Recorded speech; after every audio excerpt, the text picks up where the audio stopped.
नमस्कार, बहुत बहुत स्वागत करती हूं आप सभी का भारत 24 पर। मैं हूं आपके साथ पूर्णिमा मिश्रा और आज एक्सक्लूसिवली भारत 24 पर एक खास मेहमान हमारे साथ मौजूद हैं। बहुत बहुत स्वागत करते हुए all India anti terrorist front के चेयरमैन हैं MS बिट्टा सर इस वक्त हमारे साथ मौजूद है। बिट्टा साहब, आपका बहुत बहुत स्वागत करती हूं।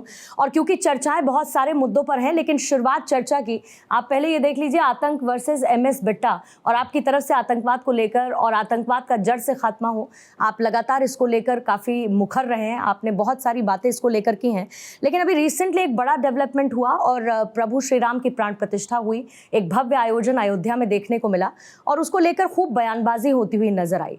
ये तक कह दिया गया कि ये इसका क्रेडिट लेने की होड़ है, एक पार्टी इसका क्रेडिट लेना चाहती है। लेकिन पॉलिटिक्स से इतर MS बिट्टा इस भव्य आयोजन को लेकर क्या सोचते हैं? देखो, पहली बात तो मैं आपको कहूँ कि मैं बचपन पे कांग्रेसी हूँ और कांग्रेस सेवा दल का मेंबर रहा। पंडित जवाहरलाल नेहरू हिंदुस्तान के प्राइम मिनिस्टर थे। मैं छोटा था पर कांग्रेस सेवा दल का मेंबर था। मेरे अंदर बचपन से यही रहा, प्रथम राष्ट्र तेरा वैभव अमर रहे, माँ हम दिन चार रहे ना रहे। हमारा राष्ट्र मजबूत हो, हमारा देश तरक्की के रास्ते पे जाए, हमारा धर्म मजबूत हो, हमारी देश की संस्कृति और देश का कल्चर मजबूत हो। और जिस देश की संस्कृति कल्चर कमज़ोर हो जाता है वो देश कमज़ोर हो जाता है, और जिस देश की संस्कृति धर्म कल्चर जो है मजबूत रहता है वो देश कभी कमज़ोर नहीं होता। लाखों साल का इतिहास, हज़ारों लाखों शहादतें, खून ही खून बहा वहाँ पे। राम लला मिट्टी में गट्टे में अपमानित होते रहे राजनीतिक गलतियों के कारण। इसके जिम्मेदार राजनीतिक लोग थे। मैं नहीं कभी सोच सकता था, जब मेरे थे और लोग कहीं नहीं सोच सकते थे कि हमारे जीते जी ना दंगे होंगे, ना फसाद होंगे, ना गोली चली, ना बम चला, ना फसाद हुआ और रामलला का निर्माण हो गया। हम नहीं सोच सकते थे। हम नहीं सोच सकते थे कि 370 धारा भी घटेगी। तो रामलला का स्थापित होना, राम जी को पवित्र स्थान पे जगह मिलना और हमारे जीते जी हम अपनी आंखों से देखें, और जो इसका विरोध करे ना वो भारतीय ना वो उस धर्म का, वो इंसान की कौन सी जात, कौन सा मजहब, कहाँ उसकी सोच, ये वही जाने। हमारे सामने तो ना वो भारतीय है ना वो राम जी का है। उसको राम जी का नाम लेना भी राम जी को अपमानित करने वाली बात है, ये मैं कहना चाहूँ। लेकिन उसके बावजूद राम जी को लगातार अपमानित किया गया। बहरहाल राम मंदिर का निर्माण हो चुका है, राजनीति को बिल्कुल इतर रख देते हैं क्योंकि अब तो श्रद्धालु लगातार पहुंच रहे हैं और मंदिर में दर्शन कर रहे हैं। एक और बात आपसे बिट्टा साहब, क्योंकि अभी अभी आपको उपाधि दी गई, जिंदा शहीद की उपाधि दी गई। मतलब विचित्र है अपने आप में, क्योंकि शायद मैंने या हमारी जनरेशन्स में से ये उपाधि इस तरीके की कोई होती भी है ना, हमने सुना ना हमने समझा, और आपको इस उपाधि से नवाजा गया। मुझे नहीं पता था कि जिंदा शहीद क्या है। ये तो हिंदुस्तान के प्राइम मिनिस्टर नरसिम्हा राव जी ने लाल किला में दी थी। 14 बार मेरे ऊपर बम्बू से हमले हुए, 70 से भी लोग ज़्यादा मेरे साथ शहीद हुए। मेरे CRP के जवान, मेरे साथ ITB के जवान, मेरे साथ पंजाब पुलिस के जवान, मेरे सामने अपने सामने मैंने अपनी गाड़ियों के सामने पीछे देखते हुए उड़ते देखे, और अपना पैर और अपने शरीर में बम गोलियां चलती हुई सहती हुई मैंने देखी। मैंने हमेशा समझा है कि ये मेरा जो जीवन है, मेरे इतने जवान इतने दोस्त जाने के बाद मेरा जख्मी शरीर ये बोनस का शरीर है, ये बोनस है। मैं तो मर चुका। मैंने रामलला का मान सम्मान देखना था। मैंने अपनी आंखों से 370 धारा हटते हुए देखनी थी। मैंने अपनी आंखों से तिरंगे झंडे का अपमान देखा। मैंने अपनी आंखों के सामने जवानों पे पत्थर फेंके देखे। मैंने अपनी आंखों के सामने जवानों की कट कट के बॉडियां, उनकी पत्नी, उनके माँ बाप, उनके बच्चों में खून से लिपटी हुई और तिरंगे झंडे में लिपटी हुई मैंने आंखों से देखी। और मैंने देखा बंद कमरों के अंदर अपने आप को रोते हुए, दरवाजे को बंद करके। क्या हमारे जाने के बाद इन परिवारों को पूछने वाला होगा, क्या हमारे जाने के बाद ये कैसा भारत होगा। 36,000 बेगुनाहों का कत्लेआम पंजाब में देखा, 19,000 हिंदू भाइयों का कत्लेआम हुआ, कश्मीर के अंदर हमारे बार बार जवानों की शहादतें हुई, नक्सलाइटों से 70 जवान एक दिन के अंदर सीआरपी के उड़ते हुए देखे, और घरों के अंदर तिरंगे झंडे में लिपटी हिंदुस्तान के हर कोने हर गांव में उनकी डेड बॉडी उनके परिवारों के साथ मैंने देखी। क्या हमने ये कभी नहीं सोचा था। देश की गिरी हुई, देश की गंदी राजनीति, देश की वोट पॉलिटिक्स की, वोट बैंक पॉलिटिक्स की राजनीति, क्या जवान ऐसी शहादत का जाम पीते रहेंगे, ऐसे तिरंगे झंडे का अपमानित होता देखते रहेंगे। पर राम जी की कृपा, गुरु महाराज की कृपा, मुझे याद है कि जब मैं देखो बीजेपी का नहीं हूँ, मैं स्पष्ट कहूँ, अपनी अपनी आज़ाद विचारधारा का व्यक्ति हूँ। टाइम्स ऑफ इंडिया का एक पिक्चर पेज आता है, अक्षय कुमार की पिक्चर थी हॉलीडे, शायद हॉलीडे नाम था। तो अक्षय कुमार जी के साथ मेरा अच्छा, मैं उनकी पिक्चर के साथ, क्योंकि राष्ट्र के लिए थी, तो मैं उनके साथ प्रमोट करने के लिए निकला था। तो प्रिया गुप्ता टाइम्स ऑफ इंडिया की एडिटर थी, वो साथ थी हमारे जोधपुर ने। उसने कहा आपके 5 मिनट चाहिए मुझे। 5 नहीं 10 मिनट हुए, उसने मेरा इंटरव्यू लिया, तो मेरे से कुछ सवाल पूछा। उस दिन अगले दिन प्राइम मिनिस्टर नरेंद्र मोदी जी ने राष्ट्रपति भवन में पहली शपथ लेनी थी। तो नरेंद्र मोदी जी के बारे में सवाल पूछा। मुझे नहीं पता, मैं नरेंद्र मोदी जी के बारे में ठीक है गुजरात को लेके जानता था, पर ये नहीं सोचा था जो मैं कहा है वो सच होगा। मैंने कह दिया, भगवान की कृपा से आवाज़ निकली, ये भगवान का भेजा हुआ फरिश्ता है। तो आज मुझे किसी ने कहा, यार तुमने उस वक्त कहा था ये 370 धारा हटी, राम जन्मभूमि का निर्माण हुआ, राम सेतु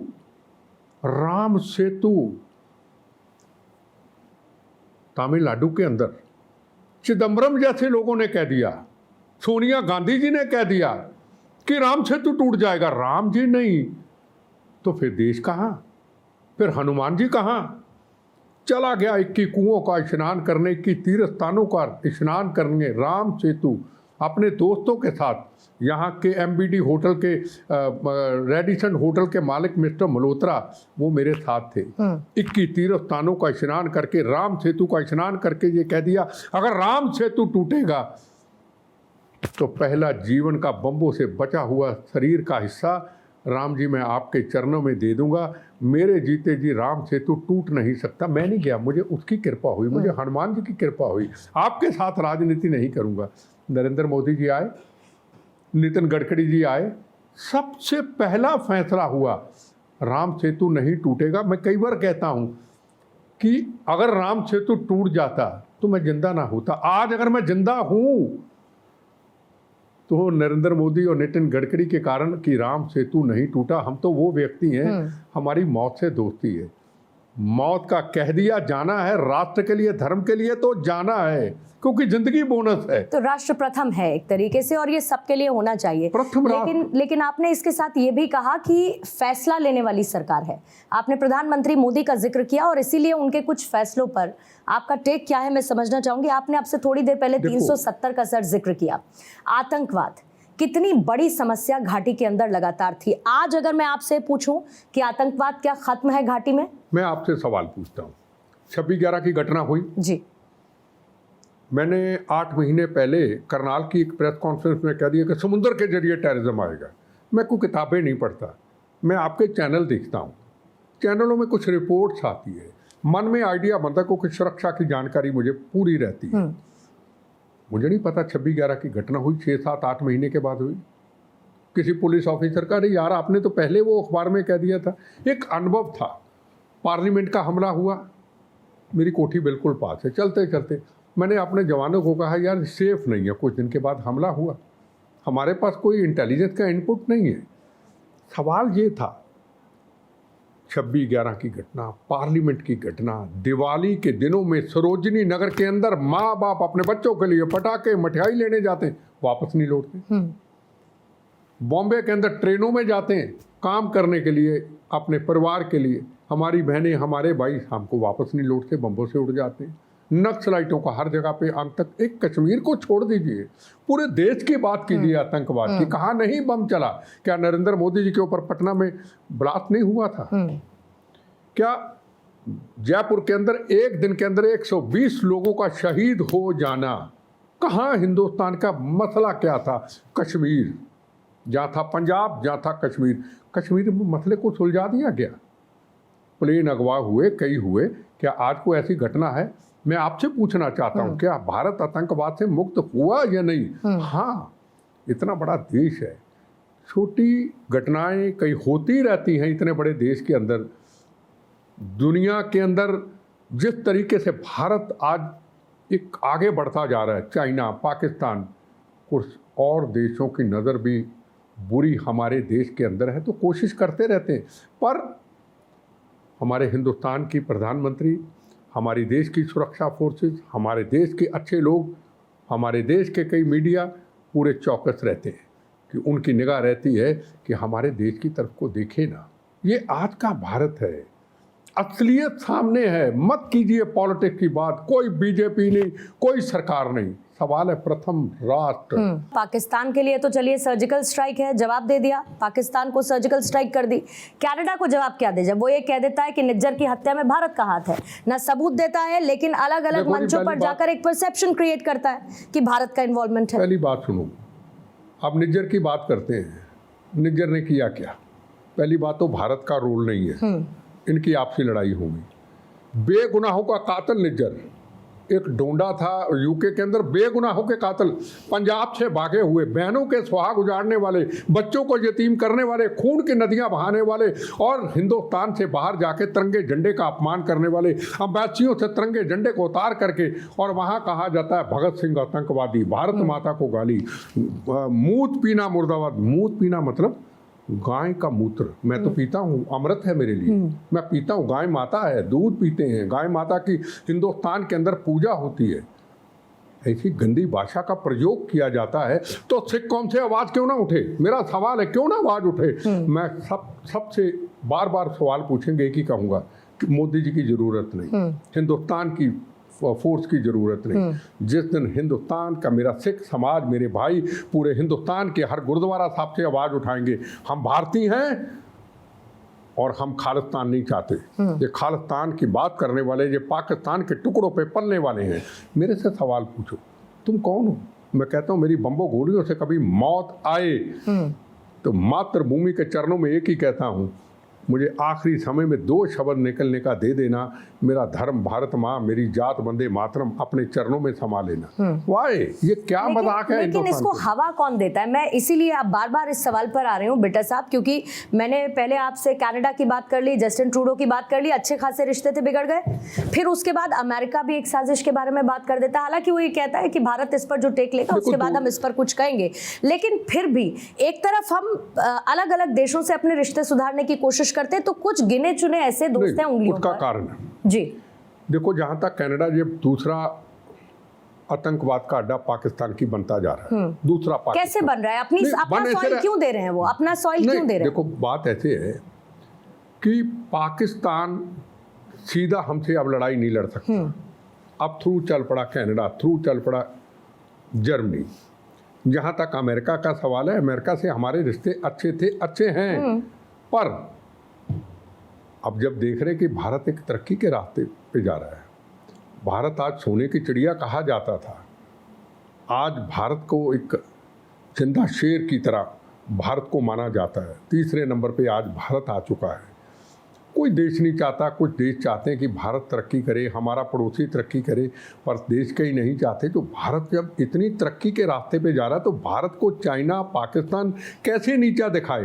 तो जरूर अमेरिका के मन में भी ये भी चीज़ आई होगी, कहाँ भारत था, कहाँ नरेंद्र मोदी जी ने अमेरिका जाना था, कहाँ अमेरिका ने कहा था उनकी यहाँ आने पे पाबंदी है, कहाँ आज का भारत, जहाँ ऑस्ट्रेलिया, जहाँ बड़े बड़े राष्ट्रपति PM उनके पाँव पकड़ते हैं। तो भारत एक ताकत, एक शक्ति, इकोनॉमिकली, डिफेंस के प्रति, एक शक्ति बन चुका है। कहाँ पहले भारत के लिए अमेरिका से, रशिया से प्लेन, हेलीकॉप्टर, डिफेंस के लिए कई ऐसा साजो सामान अपने राष्ट्र के लिए मंगाना पड़ता था। भारत अपने पैरों पे निर्भर हो चुका है, तो क्यों दूसरा देश चाहेगा? वो चाहेगा यहाँ डिस्टर्ब होता रहे। पर मुझे यकीन है, आज के टाइम पे मुझे यकीन है ऐसा कभी नहीं हो सकता। हम किसी देश के साथ लड़ना नहीं चाहते, किसी देश के साथ कोई हमारा ऐसे हालात नहीं है। बल्कि जब युद्ध होते हैं बाकी देशों के बीच तो हम शांति का संदेश मेरी बात सुनो, अगर कनाडा के लोग आके कनाडा के खिलाफ या अमेरिका के लोग हिंदुस्तान में रहते हों या इजराइल के या किसी वो उस देश के खिलाफ इस भारत में साजिश रखते हैं तो भारत कभी बर्दाश्त नहीं करेगा। इस तरीके से दुनिया के अंदर कोई देश हो अगर दूसरे देश के खिलाफ अगर ऐसी साजिश रचता है तो उनको उनके ऊपर लगाम लगानी चाहिए, हिंदुस्तान के हवाले करना चाहिए। अगर उनके यहाँ है तो उनको वापस कर देना चाहिए। भारत की बात आपने की साहब, प्रधानमंत्री 2047 विजन की बात करते हैं। मैं खासतौर से डिफेंस सेक्टर की बात इसीलिए करना चाहूंगी क्योंकि वो भारत को आत्मरक्षा और आत्मनिर्भर भारत की पहल के तौर पर एक बड़ी मजबूती देगा। डिफेंस सेक्टर में जितनी हमको अपनी मजबूती करने की जरूरत थी, क्या आपको लगता है वहां तक पहुंच चुके हैं? आने वाले वक्त में इसकी और कितनी जरूरत है, खास तौर से जब हमारे पास हिंद प्रशांत क्षेत्र में चीन एक बड़ी चुनौती बनकर है? टेररिज्म के लिहाज से आप बात करें तो पंजाब या इधर घाटी में पाकिस्तान है, दूसरी तरफ बाकी भी देश बीच बीच में कुछ ना कुछ ऐसा कर ही देते हैं कि हमको लगता है कि मजबूत होना जरूरी है। नहीं, देखो वो कहते थे ना, कवि प्रताप जी का एक गाना सुना करते थे आज़ादी में बचपन में, कहनी है एक बात यही, इस देश के पहरेदारों से संभल के रहना, अपने घर में छुपे हुए गिरदारों। दुश्मनों के सितम का खौफ नहीं, अपनों की वफा से डरते हैं। अरे बाहर के मुल्कों का तो हमें फिक्र ही नहीं, तो हम तैयार खड़े हैं, हमारी निगाहें सबकी फौज की काम कर रही। हम तो अपने देश में दुश्मन है। जैसे राम जन्मभूमि की बात की, कई पॉलिटिकल पार्टियों ने इतराज़ किया, आतंकवाद की बात हुई, इतराज़ किया, और कई मुद्दों पे अभी चर्चा हुई, उस पर कई इतराज़ किया। अपने देश के अंदर अगर कोई अच्छा काम करता है, राष्ट्र को प्रथम को मजबूत करता है तो उसका साथ देना चाहिए, उसके साथ देश के साथ धोखा नहीं करना चाहिए। व्यक्ति ने काम किया है, किस लिए किया है? भारत माँ के लिए, राष्ट्र प्रथम के लिए किया है। और वो ये कहते हैं मेरा नरेंद्र मोदी तेरा वैभव अमर है, हम दिन चार रहे ना रहे, हमने तो एक दिन जाना है, पर हम एक ऐसा भारत छोड़ के जाएं कि आने वाले इतिहास के सुनहरी पन्नों पे लिखा जाए पहले का भारत क्या था और आज का भारत क्या है, और पहले की समस्या किन लोगों ने पैदा की, राम जन्मभूमि की किन लोगों ने, कुछ पॉलिटिकल पार्टियों ने की, 370 धारा किन लोगों ने की, वोट बैंक की खातिर, दोस्ती निभाने की खातिर। जहां राष्ट्र प्रथम आ जाए, ना दोस्ती ना रिश्तेदारी, आपने बेटा साहब भविष्य की बात की, वर्तमान की बात की, और कुछ आपने इतिहास की भी बात की। उससे जुड़े दो बहुत महत्वपूर्ण सवाल हैं। एक तरफ आप ऑपरेशन ब्लू स्टार, उसको लेकर आप चाहते हैं केस रीओपन हो, आप चाहते हैं कि उसको लेकर दोबारा से जांच हो, या 1993 ब्लास्ट केस, ये इसके पीछे की वजह क्यों आपको लगता है कि ये रीओपन होने चाहिए, इनकी जांच दोबारा होनी चाहिए? देखो, आज पंजाब के अंदर जिन लोगों ने बेगुनाहों का कत्लेआम किया, आज उनके कैसे केस रीओपन होने चाहिए, पर ये नहीं कहते कि आतंकवाद आया क्यों। ये वाइट पेपर जारी होना चाहिए। एक भिंडरावाले को तैयार करने के लिए आपने पूरा पंजाब बर्बाद कर दिया। अपनी सदा कुर्सी सत्ता प्राप्त करने के लिए, एक पार्टी को कमज़ोर करने के लिए, सदा राज करने के लिए आप बर्बाद कर दिया। क्यों हुआ ब्लू स्टार ऑपरेशन? क्यों 36,000 बेगुनाहों का कत्लेआम हुआ? क्यों हरमंदिर साहब को किला बनाया गया, गुरु महाराज के पवित्र स्थान को? क्यों हुए 84 के दंगे? जांच होनी चाहिए। क्यों हुआ? आने वाली जनरेशन को पता चले। अब पंजाब में लोगों को पता ही नहीं, वो भिंडरावाले को संत कहते हैं। अरे 36,000 बेगुनाहों का कत्लेआम करने वाले, हरमंदिर साहब को ढह ढेरी करने वाले, अगर हथियार लेके अंदर ना जाते, हरमंदिर साहब को किला ना बनाते, रॉकेट लॉन्चर AK-47 ना जाती, कत्लेआम ना होता, क्या ब्लू स्टार ऑपरेशन होता? उस वक्त की सरकारें चाहती थी कि सिख कौम को इतना बदनाम कर दो दुनिया के अंदर, आखिर में हमें ब्लू स्टार ऑपरेशन करना पड़े, फिर इलेक्शन होगी, हम जीतेंगे। वो हुआ, इलेक्शन हुई, कांग्रेस सबसे ज़्यादा सीटें लेके आई, ब्लू स्टार ऑपरेशन हुआ। मौका किसने दिया? मौका उन्होंने दिया जो अंदर हथियार लेके बैठ करके उनको किला बना लिया। किसी धर्म स्थान को किला बना लो, आप कुर्बानी दे दो, शहादत दे दो, पर किला मत बनाओ। मैं अगर भिंडरावाले की जगह पे होता अगर फोर्स बाहर होती, फौज बाहर होती, मुझे कहते बाहर आ जाओ नहीं तो गोलियां चलाएंगे, मैं आता। मैं सीना चौड़ा करके कहता मेरे शरीर पे इतनी गोलियां मारना मेरी नस भी ना बचे, पर मेरे गुरु रामदास जी का गोल्डन टेम्पल पवित्र स्थान उसको कंकर ना लगे। हमने उनको किला बना दिया, उनको अपमानित कर दिया और फिर कहा ब्लू स्टार ऑपरेशन हुआ, आप हथियार लेके क्यों गए थे? ये सवालों के बहुत बड़े जवाब हैं। इनकी इंक्वायरी, इनके केस रीओपन, वाइट पेपर जारी होने। एक अंतिम सवाल बस आपसे, जिस तरीके से आप राष्ट्र प्रथम की बात करते हैं कि सबसे पहले राष्ट्र होना चाहिए और राष्ट्र प्रेम ही सर्वोपरि है, उससे बड़ा कुछ नहीं हो सकता, कैसी सरकार की जरूरत है? जो आज की सरकार है उस तरीके की नीति नियत की जरूरत है आने वाले वक्त में, या फिर इनको भी कुछ और बेहतर करने की जरूरत है? देखो जी, आज मैं ये एक बात जरूर कहना चाहूँगा, इलेक्शन आने वाला है, मैं चुनाव की बात नहीं करता। लोगों को चाहिए कि प्रथम राष्ट्र को ही वोट दें। मैं ये नहीं कहता नरेंद्र मोदी जी प्रथम राष्ट्र हैं, वो तो चौकीदार अपने आप को समझते हैं, गरीब आदमी के पांव हाथ भी लगा देते हैं। हम नहीं कहते बीजेपी को वोट दो, हम नहीं कहते ये सरकार बनाओ, पर जिस व्यक्ति ने 370 धारा हटाई, जिस व्यक्ति ने राम जन्मभूमि का निर्माण किया, जिस व्यक्ति ने भगवान के भेजे हुए उस फरिश्ते ने राम सेतु को अपमानित नहीं होने दिया, घर घर में कई ऐसी स्कीमों का इंतजाम किया कि आम आदमी तक पहुँचे, गरीब आदमी का सोचा, तो ज़रूर इस प्रथम राष्ट्र को मजबूत करने के लिए लोगों का सहयोग बहुत ज़रूरी है। कि सोने की चिड़िया तो था, अब टाइगर भी होगा, वो भी सोने का होगा, और हिंदुस्तान के अंदर, दुनिया के अंदर उसका नाम पूरी दुनिया के अंदर जाए। हम ऐसा देश चाहते हैं। हमने, मैं फिर कहूँ, हमने आना नहीं तो कल जाना है। मैंने कई बार मौत को देखा, कई बार दोस्तों को जाते हुए देखा, जवानों को उड़ते हुए देखा, आज और कल का नहीं पता। भारत माँ, हम कुछ नसीब हैं, हमने भारत के अंदर जन्म लिया है। कौन सा दुनिया में देश मुझे बताओ जिसके आगे माँ लगता हो? यूके है, जर्मनी है, अमेरिका है, पाकिस्तान है, चाइना है, फ्रांस है, दुनिया में एक ही देश भारत माँ। एक वो भारत माँ जो हिंदू मुसलमान सिख ईसाई, जो हिंदू मुसलमान सिख ईसाई जो मंदिर मस्जिद गुरुद्वारों को अपने आंचल में समा रखी है। एक वो भारत माँ की वो माँ जो भगत सिंह जैसे योद्धों को तैयार करती है, जो बड़े बड़े जर्नैलों को तैयार करती है, जिन्होंने मोदी जैसे बहादुर योद्धों को जन्म दिया, आज भारत का इतिहास बना दिया।